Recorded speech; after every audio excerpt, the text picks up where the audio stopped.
ओठ लाली ओठ पडीम मारी फेस पकिरीम शादी बाद लगा तारू हे जान तू अपनी सेवा कर से दिया करना दूध पी हमें प्रोटीन मिला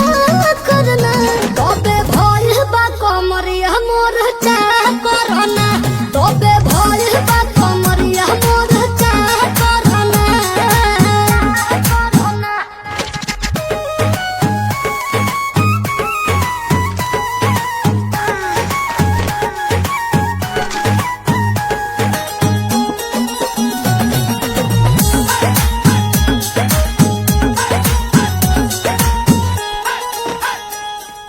जगन में जो करे वो करे रात के मिलेला सुकून खाके राजा जी के हाथ के अच्छा लागेला कमर ककरी से भइल काटा हरावा हो गलिया लागेला जान टमा तारावा हो गलिया लागेला जान टमा तारावा हो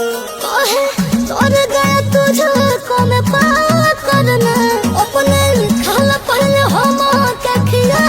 करना तबे भइल बा कमरिया मोर चाह करना तबे भइल बा कमरिया मोर चाह करना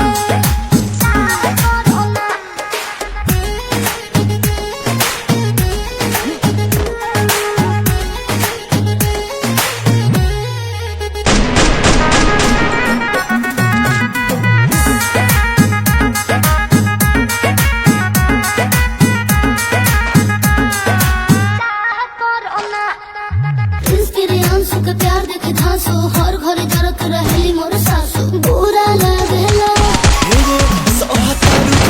साचो